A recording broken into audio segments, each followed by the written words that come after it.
અમદાવાદમાં Alice bridge પાસે આવેલ હોટલ વેસ્ટર્નમાં કોંગ્રેસ સમિતિના વિધાનસભાના કોંગ્રેસ સમિતિના શૈલેષભાઈ પરમાર અને કોંગ્રેસના પ્રમુખ સોનલબેન પટેલ દ્વારા પ્રેસ કોન્ફરન્સ રાખવામાં આવી છે। Story report by Hitesh Dave, Ahmedabad. છેલ્લા 2 મહિનાથી અમદાવાદ શહેરની વ્યથા છે, પોતાના પ્રોબ્લેમ્સ છે, કયા છે અને એની સાથે કોર્પોરેશનમાં અમારા વિરોધ પક્ષના નેતા જે અત્યારે હાજર રહી નથી શક્યા, એમની ટીમ વારંવાર પ્રશ્ન ઉઠાવતી હોય છે। આપ સૌ પણ મીડિયાના માધ્યમથી જુદા જુદા પ્રશ્નો ઉજાગર કરતા હો છો અને એના નિચોડ તરીકે અમે લોકોએ જે આ તોહમતનામું બનાવ્યું છે એની ઘણી બધી ઓવરવ્યૂ માનનીય શ્રી શૈલેષભાઈ અને હિંમતસિંહભાઈ આપ્યું। અમદાવાદ શહેર જ્યારે અર્બનાઇઝેશનની વાત છે, આખું રાજ્ય આપણું જે છે તે 2011ના સેન્સસ પ્રમાણે આખા દેશમાં લગભગ 6થો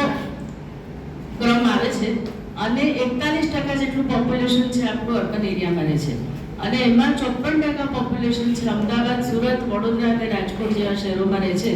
એટલે અર્બનાઇઝેશન અમદાવાદમાં જ નહીં પરંતુ ગુજરાતમાં મોટા પાયે થાય છે અને અમદાવાદ સૌથી મોટું જ્યારે સેન્ટર છે ત્યારે કોર્પોરેશનનો જે વહીવટ હોય એકદમ એફિશિયન્ટ હોવો જોઈએ। એની જગ્યાએ આપણે છેલ્લા 2 દાયકામાં એનો જે વહીવટ તમારી આગળ ઘણી બધી ચર્ચા થઈ, તમે જોઈ શકો છો કે અને તેને માટે તોહમતનામું બનાવ્યું છે।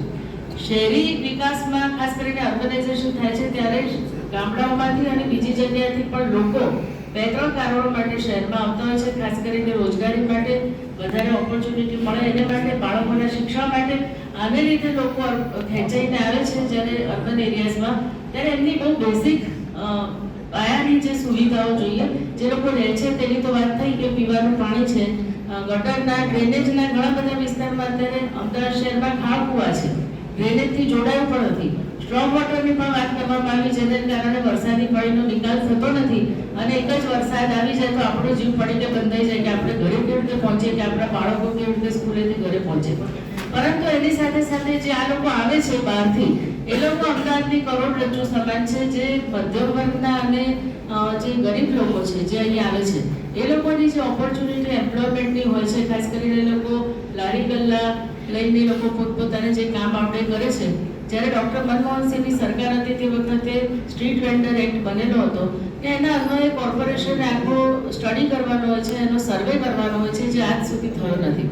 એ સર્વે કર્યા પછી જુદા જુદા ઝોન બનાવી અને એ લોકોને લાયસન્સ આપવાનું હોય છે, જે કંઈ કર્યું નથી। એટલે એક મોટો વર્ગ હંમેશા વિમાસામાં એમને ગમે ત્યારે કાઢી મૂકવામાં આવે છે, એમનો માલ સામાન લઈ લેવામાં આવે છે। તમારી સમક્ષ છે ભદ્રનું કેસ હમણાં તાજો જ છે, એમના સુપ્રીમ કોર્ટમાં જવાથી કંઈ ફેર નથી પડતો, આગળ જસ્ટ ઉદાહરણ છે। પણ અમદાવાદમાં ઘણા લોકો, હજારો લોકો આ રીતે કામ કરે છે। અમદાવાદના ઇન્ફોર્મલ સેક્ટર પર મોટા પાયે છે અને આ જ લોકો જે છે તેમની રહેવાની સમસ્યા, એ લોકો જ્યારે આવે છે ત્યારે મોટા મકાનો લઈ નથી શકતા, પરંતુ જે નાના નાના આવાસોમાં રહેતા હોય, એ ચાલીઓમાં રહેતો હોય, ઓલ ઓફ અ સડન કોઈ પણ જાતના મોટા કારણ વગર ટીપી સ્કીમમાં જો રસ્તાઓ હોય તેને દૂર કરવાનો હોય તો પણ સમજી શકાય, પરંતુ ડેવલપમેન્ટના નામે, બિલ્ડરોને ફાયદા કરાવવાના નામે, બ્યુટિફિકેશનના નામે નોટિસ આપ્યા વગર, કોઈ પણ જાતની ઓલ્ટરનેટિવ વ્યવસ્થા કર્યા વગર એ લોકોના મકાનો તોડી નાખવામાં આવે છે, બુલડોઝરની નીતિ ચલાવવામાં આવે છે